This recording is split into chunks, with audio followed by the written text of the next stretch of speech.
कभी देखा नहीं है, पर इतनी तेज धूप है, आप लोगों को भूख प्यास लग रही होगी। आप लोग अंदर चलकर कुछ खा लीजिए। महिला की बात सुन पहले एक बुजुर्ग ने उससे पूछा, क्या तुम्हारे पति घर पर हैं? वो तो इस वक्त काम पर गए हैं। तो हम आपके घर नहीं आ सकते। शाम को जब महिला के पति काम से घर लौटे तो उसने पूरी बात अपने पति को बताई। सारी बात सुनने के बाद पति ने तीनों बुजुर्गों को शाम के खाने का निमंत्रण देने को कहा। पति के कहे अनुसार महिला एक बार फिर उस पेड़ के पास पहुंची और उसने उन बुजुर्गों को खाने का निमंत्रण दिया। महिला की बात सुन बीच में बैठे बुजुर्ग बोले, शुक्रिया बेटी, पर हम तीनों एक साथ किसी के भी घर नहीं जाते। पर ऐसा क्यों?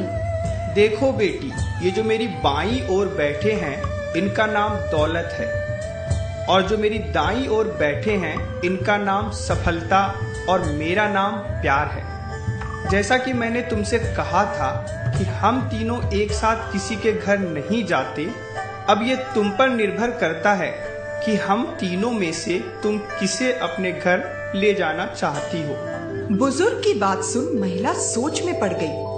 उसके लिए निर्णय कर पाना थोड़ा मुश्किल हो गया। उसने सोचा क्यों ना अपने पति की मदद ली जाए। वो भीतर गई और उसने अपने पति को सारी बात बताई।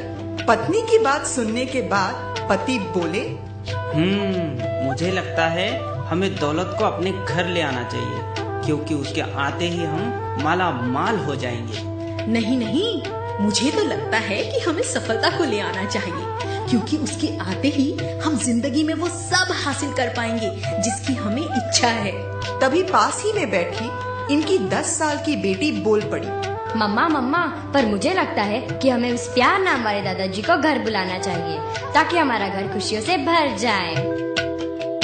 बेटी की बात पति पत्नी को जच गई और उन्होंने आंगन में जाकर प्यार नाम के बुजुर्ग से घर के अंदर आने का आग्रह किया। प्यार नाम वाले बुजुर्ग आगे बढ़े, पर ये क्या, उनके पीछे पीछे दौलत और सफलता नाम के बुजुर्ग भी घर की ओर चल पड़े।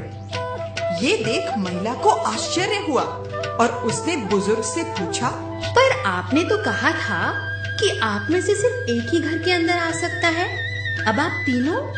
बेटी, मैंने बिल्कुल सही कहा था।